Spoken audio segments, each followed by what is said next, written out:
श्री स्वामी समर्थ. माझ्या सगळ्या गोडताईंचं, मैत्रिणींचं आणि स्वामी भक्तांचं माझ्या या यूट्यूब चॅनेलमध्ये मनापासून स्वागत आहे.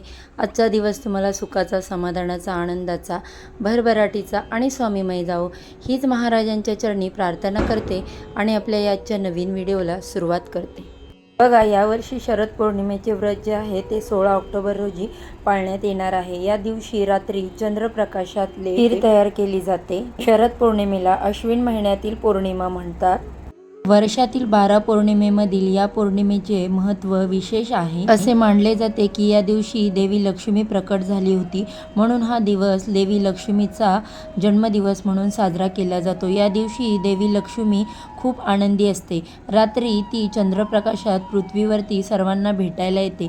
देवी लक्ष्मीचा ज्या भक्तांवर कृपा आशीर्वाद राहतो त्या रात्री जागरण करावे. देवी लक्ष्मी पाहते कोण जागे आहे, कोण तिची पूजा करत आहे, म्हणून या पौर्णिमेला कोजागिरी पौर्णिमा असे म्हटले जाते. चंद्राच्या किरणांमध्ये ठेवलेल्या खिरीचे सेवन केल्याने अनेक रोग नाहीसे होतात. देवीची कृपादृष्टी आपल्यावरती राहते. शिवाय कोजागिरी पौर्णिमेच्या दिवशी अनेक सेवा व उपाय देखील केले जातात. असाच एक उपाय मी आजच्या व्हिडिओमध्ये तुमच्यासोबत शेअर करणार आहे. या उपायामुळे गुरुवारी आलेल्या कोजागिरी पौर्णिमेच्या दिवशी आईने मुलांवरून ही एक वस्तू ओवाळून टाकायची आहे. ही वस्तू मुलांवरून ओवाळून टाकल्यामुळे मुलांचे सर्व दोष, त्यांच्या मार्गात येणारे अडथळे, अडचणी दूर होतात आणि त्यांची प्रत्येक क्षेत्रामध्ये प्रगती होते. तर हा उपाय कशा प्रकारे करायचा आहे, मुलांवरून जी वस्तू ओवाळून टाकायची आहे, नंतर त्या वस्तूचं तुम्हाला काय करायचं आहे, याविषयीची संपूर्ण माहिती जाणून घ्यायची असेल तर व्हिडिओ स्किप न करता शेवटपर्यंत नक्की बघा. आणि चॅनेलवरती जर पहिल्यांदा नवीन आला असाल तर नक्कीच चॅनेलला सबस्क्राईब करा. तसेच बाजूला असणारे बेल आयकॉन देखील क्लिक करा. यामुळे काय होईल की मी जेव्हा पण माझ्या चॅनलवरती नवीन व्हिडिओ अपलोड करेन त्याचे नोटिफिकेशन सर्वात आधी तुम्हाला मिळेल आणि तुम्ही एक पण व्हिडिओ मिस करणार नाही. तर बघा, आता आपण जाणून घेऊयात कोजागिरी पौर्णिमा आपल्याला 16 तारखेला साजरी करायची आहे की 17 तारखेला. कारण हिंदू पंचांगानुसार अश्विन महिन्यातील शुक्ल पक्षातील पौर्णिमा ही 16 ऑक्टोबर रोजी उशिरा रात्री 8:41 सुरू होणार आहे आणि ती 17 ऑक्टोबर रोजी संध्याकाळी 5:56 समाप्त होणार आहे.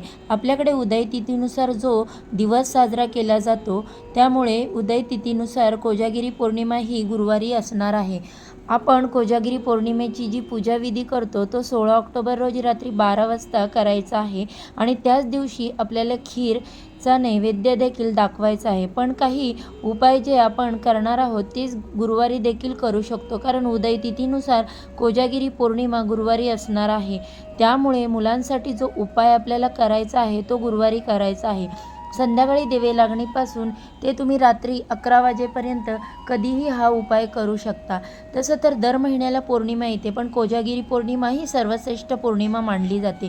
ती पौर्णिमेच्या दिवशी म्हणा किंवा अमावस्येच्या दिवशी म्हणा, मानवी शरीरातील पाण्याची पातळी ही कमी अधिक होत असल्यामुळे बरेच मानसिक समस्या अनेक लोकांना सामोरे जावे लागते. यामध्ये तुमची मुलंही येतात. बघा, काही मुलं पौर्णिमेच्या अमावस्येच्या काळामध्ये अचानकपणे रडायला लागतात, किरकिर करतात, व्यवस्थित खात पीत नाहीत. त्यांच्याबरोबर जी मोठी मुलं असतील ती देखील हट्टीपणा करतात, चिडचिड करतात, घरातल्यांचं मोठ्यांचं ऐकत नाहीत आणि अभ्यासामध्ये त्यांचं मन लागत नाही. तर जे काही दोष लागलेले असतात आपल्या मुलांना ते दूर व्हावेत यासाठी काही उपाय करायचे आहेत. तेही काही विशिष्ट तिथीवरती किंवा कोजागिरी पौर्णिमेला सांगितल्याप्रमाणे सर्वश्रेष्ठ पौर्णिमा मानली जाते. या दिवशी हे केलेले उपाय तुमच्या मुलांना कितीतरी अधिक पटीने लाभ देऊ शकतात.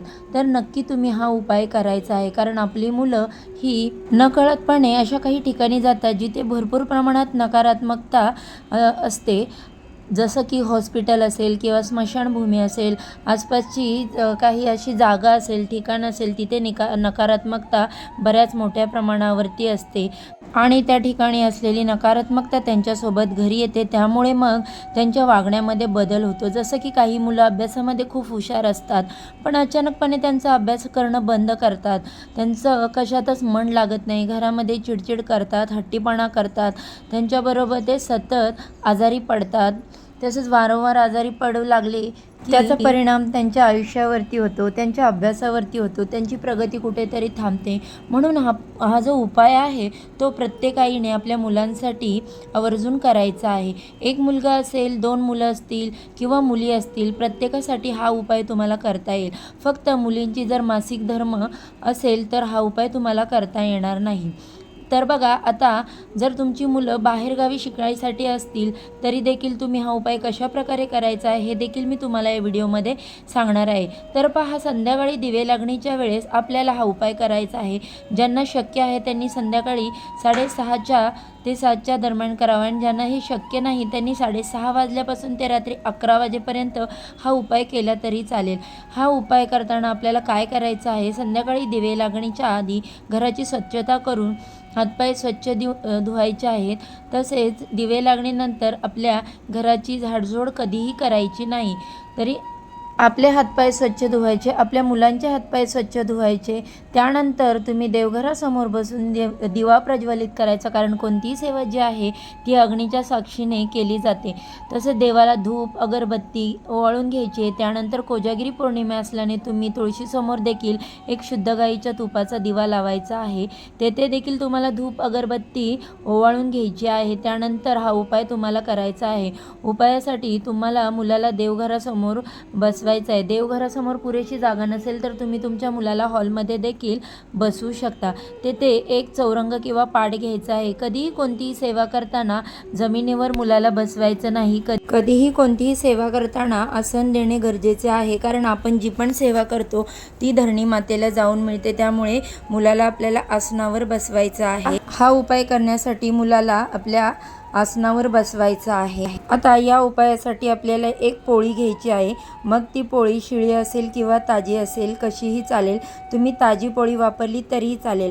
आता ही एक जी पोळी आहे ती पूर्ण घेतल्यानंतर आता तुमची जर 2 मुलं असतील तर तुम्हाला 2 पोळ्या घ्यायच्या आहेत.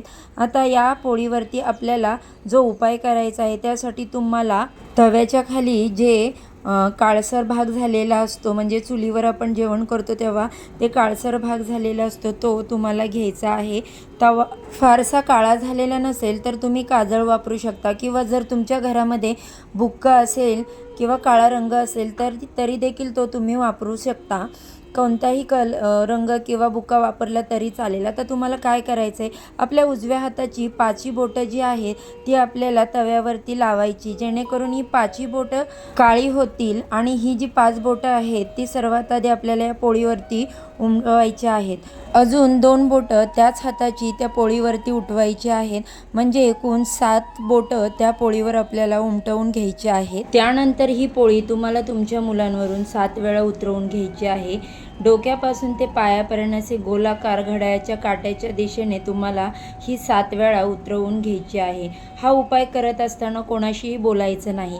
आता जर तुमची 2 मुलं असतील तर त्या दोन्ही मुलांसाठी देखील तुम्ही याच प्रकारे उपाय करू शकता. त्यासाठी तुम्हाला वेगळी दुसरी पोळी घ्यायची आहे. त्या पोळीवर देखील त्याचप्रमाणे 7 काळी बोटे उतरवायची आणि 7 वेळा त्या मुलांवरून उतरवून घ्यायची.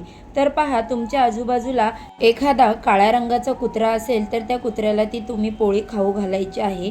जर हा काळ्या रंगाचा कुत्रा नाही भेटला तर जो कोणताही कुत्रा तुम्हाला भेटेल त्याला ती पोळी खाऊ घालायची आहे, कारण प्रत्येक परिसरामध्ये एकतरी कुत्रा असतोच. त्या कुत्र्याला तुम्ही ही पोळी खाऊ घालायची आहे.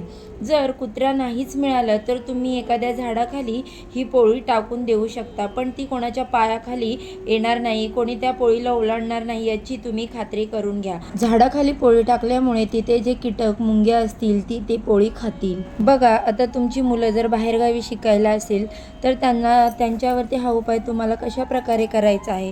तर तुमची मुलं जिथं कुठे असतील, हॉस्टेल वर असतील किंवा बाहेर देशात शिकायला असतील, तर त्या मुलांसाठी काय करायचं आहे, त्या मुलांना तुम्ही व्हिडिओ कॉल करू शकता, किंवा त्या मुलांचा एखादा जर फोटो असेल तर त्या फोटोवरून देखील तुम्ही ही जी पोळी आहे किंवा ही जो उपाय आहे तो करू शकता. त्याचप्रमाणे तुम्ही पोळीला 7 काळी बोटं लावायची आणि त्या फोटोवरून ही 7 वेळा उतरवून कुत्र्याला खायला घालायची आहे.